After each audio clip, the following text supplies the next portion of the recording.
జై జై శ్రీ మహాగణేష్ అండి. శ్రీ మాత్రే నమః. జై శ్రీరామ్ అండి అందరికీ. ఈ రోజున మనము మిథున రాశి మిథున లగ్నం గురించి మాట్లాడుకుందాం. ఇంకో విషయం అండి, రాశి లగ్నము ఇవన్నీ కూడా కొంచెం సేమే ఉంటాయండి, నియర్లీ. సో ఈ రెండింటికి ఏంటంటే, ఈ రెండింటికి ఎక్కువగా వ్యత్యాసం ఉండదు. ఎవరికైతే రాశికి వర్తిస్తుందో లగ్నానికి కూడా వర్తిస్తుందండి. ఎందుకంటే ఇక్కడ గ్రహస్థితిని బట్టి, గ్రహ పొజిషన్ని బట్టి చెప్తున్నాను అనమాట. పొజిషన్ ఎలా ఉంది దాన్ని బట్టి. ఇప్పుడండి ఇక్కడ మిథున రాశి వారికి చంద్రుడి మీద మార్స్ వచ్చి ఉన్నారు.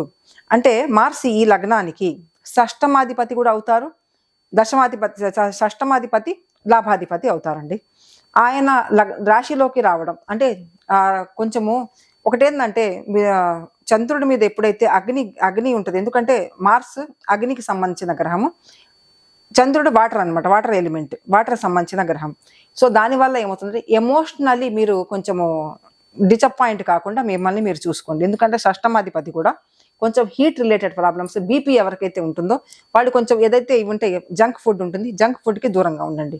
జంక్ ఫుడ్కి దూరంగా ఉండమని ఎందుకంటే చెప్తున్నాను, 10th ప్లేస్మెంట్లో ఇక్కడ రాహు కూడా ఉన్నారు. అంటే గురువు ఇక్కడ మార్స్కి అంటే కుజుడికి 10th ప్లేస్మెంట్లో రాహు కూడా ఉన్నారు. అదే విధంగా వీనస్ కూడా ఉంటారు. 10th ప్లేస్మెంట్లో వీనస్ ఉండడం మంచిది, పంచమాధిపతి. ఇంకో విషయం అండి, పంచమాధిపతి 10th ప్లేస్మెంట్లో ఉండడం వల్ల సంతానానికి సంబంధించినటువంటి లాభాలు. ఎందుకంటే సంతానం చాలా సంవత్సరాల నుంచి మా పిల్లలది కెరియర్ బాగాలేదండి, మా కోడలు కన్సీవ్ కావటం లేదు, మా కూతురు కన్సీవ్ కావటం లేదు. సో ఈ టైంలో మీరు గుడ్ న్యూస్ వింటారండి. ఫిబ్రవరిలో కన్సీవ్, ఎందుకంటే 5th లార్డ్ ఎగ్జాల్టేషన్, అందులోనూ రాహుతో పాటు ఖచ్చితంగా వాళ్ళకి తప్పకుండా కన్సీవ్ అయ్యే అవకాశాలు ఉంటాయి. ఎవరికైతే ప్రేమ వివాహం కావటం లేదు, ఎవరైతే మా పిల్లలండి అసలు సెటిల్ కావటం లేదు లైఫ్లో, విదేశాలకు వెళ్ళాలనుకుంటున్నారు కావటం లేదు, హయ్యర్ ఎడ్యుకేషన్ వెళ్ళాలనుకుంటారు కావటం లేదు, డాక్టర్ అవ్వడం కావటం లేదు అనుకుంటారు, ఈ ఫిబ్రవరిలో మీరు కంపల్సరీగా ట్రై చేయండి. ఎందుకంటే 5th లార్డ్ వ్యయాధిపతి. ఇంకోటి, మా పిల్లలు ఫారిన్ వెళ్ళి సెటిల్ అవ్వటం లేదు, అబ్రాడ్ వెళ్ళి సెటిల్ అవ్వటం లేదు, అటు కెనడా కాలిఫోర్నియా వెళ్ళటం లేదు, వాళ్ళకి వీలు కావటం లేదు, వీసా రావటం లేదు. కంపల్సరీగా మీరు చూడండి, అవుతారు. బికాజ్ ఆఫ్ ఇక్కడ మార్స్ షష్టమాధిపతి. నేను ఇందాక చెప్పి షష్టమాధిపతి అంటే జాబ్కి సంబంధించినటువంటి కొన్ని విషయాలలో కొన్ని మూమెంట్స్ ఉంటాయి, కొన్ని చోట్ల వేరే చోట షిఫ్ట్ అవ్వాల్సి వస్తుంది, వేరే చోట ట్రాన్స్ఫర్ అవుతుంది. ఇవన్నీ కూడా భరించాలండి. ఎవరికైతే బీపీ రిలేటెడ్ ఉంటుందో ఇష్యూస్, అది కొంచెం పెరిగే అవకాశం ఉంటుంది. ఆ విషయంలో కొంచెం జాగ్రత్తగా ఉండండి. చంద్రుడి మీద మార్స్ అంటే తల్లికి సంబంధించినటువంటి చిన్నవి ఉండొచ్చు. ఇంకోటి, చంద్రుడు తన స్థానం నుంచి ఎప్పుడైతే 12th ప్లేస్మెంట్లో ఉంటారో నిద్రకి సంబంధించినటువంటి ఇబ్బందులు ఎవరికైతే ఉన్నాయి అది కొద్దిగా బాగుంటుందండి, కొంచెం బాగుండబోతుంది. కర్కాటకానికి బ్యాక్ సైడ్, ఎందుకంటే 12th రాశి మిథున రాశి అవుతుంది. ఇది మిథున రాశికి మిథున లగ్నానికి కూడా. అయితే ఇక్కడ అష్టమాధిపతి అయినటువంటి శని ఎంటైర్ ఇక్కడ చూసుకుంటే పూర్వభాద్ర నక్షత్రం మీద ఉంటారు, అంటే గురువు నక్షత్రం మీద ఉంటారు. 7th and 12th లాంటి గురువులు వక్రించడం కూడాను, అదే విధంగా శని గురువు నక్షత్రం మీద ఉండబట్టి ఇంకోటి మంచి ఏంటంటే జరగబోతుంది. ఎవరైతే పార్ట్నర్షిప్లో వెళ్ళాలనుకుంటున్నారో పార్ట్నర్షిప్లో వెళ్ళండి. చాలా ఏళ్ల నుంచి మాది ప్రేమ ఫలించడం లేదు, పెళ్లి ఫలించడం లేదు అంటున్నారు. మ్యారిటల్ ఏదైతే డిస్టర్బెన్స్ ఉంది మ్యారిటల్ లైఫ్లో, అవన్నీ కూడా బాగా అయ్యే అవకాశం. ఇంకో చిన్న విషయం అండి, ఎక్స్ట్రా మ్యారిటల్ అఫైర్స్ ఎవరైతే అనుకుంటున్నారో ప్లీజ్ అది మాత్రం అక్కడి నుంచి మాత్రం తప్పించుకోండి. ఎందుకంటే రాహుతో పాటు శుక్రుడు ఉంటే ఎక్స్ట్రా మ్యారిటల్ అఫైర్స్ ఎక్కువగా అయ్యే అవకాశం ఉంటుంది.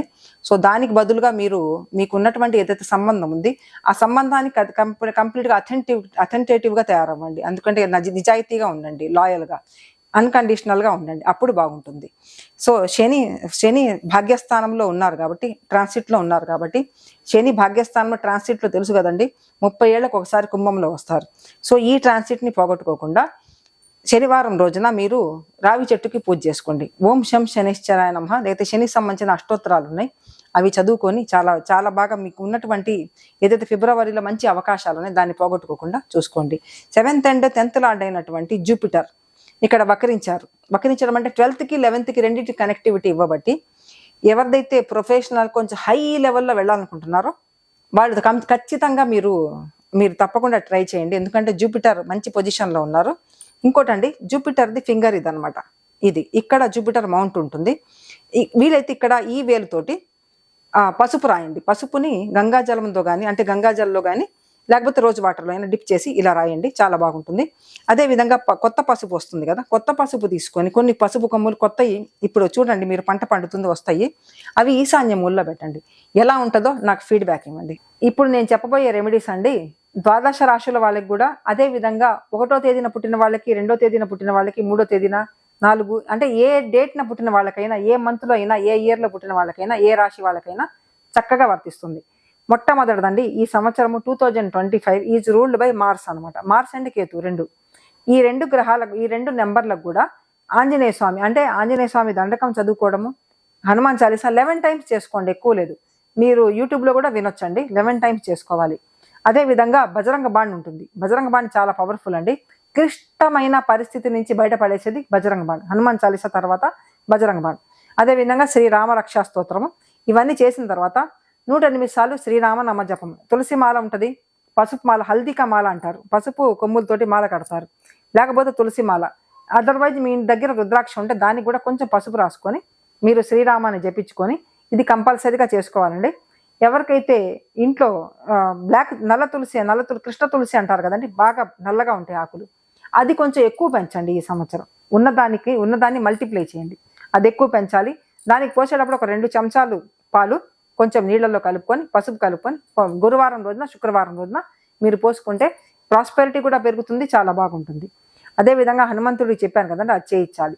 మీకు వీలైతే శ్రీరామనవమి వస్తుంది కదా, శ్రీరామనవమికి ముందు అక్కడ ఒక గేటుకైనా కానీ, గుడికైనా కానీ కొంచెం పెయింటింగ్, అంటే ఆరెంజ్ కలర్ పెయింటింగ్ ఒకటి చేయిస్తారు.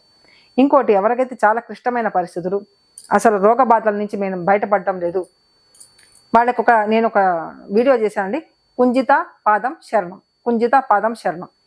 ఎవరైతే బాగుండదో వాళ్ళ పేరుని సర్కల్ చేసుకోవాలండి. సర్కల్ చేసుకొని కుంజిత పాదం శరణం అని చేసి దాని మీద, ఆ సర్కల్ మీద చేయి పెట్టి మనం కుంజిత పాదం శరణం, కుంజిత పాదం శరణం అంటే, కుంజిత అంటే పాద పద్మాలకి, దేవుడి పాద పద్మాలకి మనం నమస్కారం, మనల్ని మనం సరెండర్ చేసుకుంటున్నాం, దానికి మీనింగ్ అది. అది కంపల్సరీగా ఆ వీడియో కావాలంటే ఆ వీడియో చూసుకోండి మీరు. సో ఈ విధంగా. ఇంకోటండి, ఎవరిదైనా జాతకం బాగలేదు, రాశి ఫలాలండి కొంతమందికి మాత్రమే వర్తిస్తాయి, కానీ చేతి హస్తరేఖలు అయితే మీ పర్సనల్ ఉంటాయి, జాతకం మీ పర్సనల్గా ఉంటుంది. భృగునంది నాడి అకార్డింగ్ కానీ, నక్షత్ర సిద్ధాంతం ద్వారా ఏ ద్వారా చెప్పినా కానీ దానికి సంబంధించినటువంటి మీరు ఫలితాలన్నీ చూసుకోండి, ఎలా ఉన్నాయి రిజల్ట్స్ అని చెప్పేసి. దాన్ని బట్టి మీది ఏదైతే ఉన్నాయి మీకు మీరుగా రెమెడీస్ చేసుకొని బాగవ్వండి. ఇంకోటి, సంపెంగ నూనె అంటారు, చమేరికా తేల్ అంటారు, అది సింధూరం కలిపి ప్రతి మంగళవారము, అంటే కనీసం 4 మంగళవారాలైనా ఆంజనేయ స్వామి గుళ్ళో ఇవ్వండి. రాహు మార్గదర్శ అసలు ఒక్క పని కావటం లేదు, ఏ పని కూడా కావటం లేదు. మేము హై లెవెల్కి వెళ్ళేసి బాగా కిందకు వచ్చేసాం, ఆర్థిక స్థితి అస్సలు బాగలేదు. ఇది ద్వాదశ రాశుల వాళ్ళకి అందరికీ ఫలిస్తుంది, అస్సలు బాగలేదు. ఎందుకంటే ఇప్పుడున్న ట్రాన్సిట్ని బట్టి మార్పులు ఉంటాయండి, తప్పకుండా మార్పు అవుతూనే ఉంటుంది. వాళ్ళు ఒకటే పని చేయాలండి, ఒక 2 ఫిషెస్ తీసుకోవాలి అమావాస్య రోజున. ఇప్పుడు ఎలా కమింగ్ అమావాస్య రోజున మీరు చేసుకోండి, ఒకరోజు ముందు కూడా చేసుకోవచ్చు అమావాస్యకి, ఒకరోజు తర్వాత కూడా చేసుకోవచ్చు. 2 ఫిషెస్ తీసుకోండి, ఏ క్యాస్ట్ వాళ్ళని తీసుకోవచ్చు అండి. ఫిషెస్ కొండమే చిన్న బకెట్లో వేసుకొని దాన్ని తీసుకెళ్ళి వదిలేసేటప్పుడు, నీళ్ళలో వదిలేసేటప్పుడు ఏదైనా జపం అంటే వాళ్ళకి వదిలేసేటప్పుడు దానికి ఫుడ్ కూడా ఉంటుంది, ఆ ఫుడ్తో పాటు వదిలేసేయండి. ఇది చాలా అద్భుతమైన రెమెడీ అండి. రాహుకు సంబంధించిన, కేతుకు సంబంధించిన ఎన్నో వెళ్ళిపోతాయండి, ఎన్నో వెళ్ళిపోతాయి. అదేవిధంగా ఆంజనేయ స్వామికి కంపల్సరిగా నేను చెప్పినట్టుగా పూజ చేసుకోండి. అందరికీ చాలా చాలా ధన్యవాదాలండి.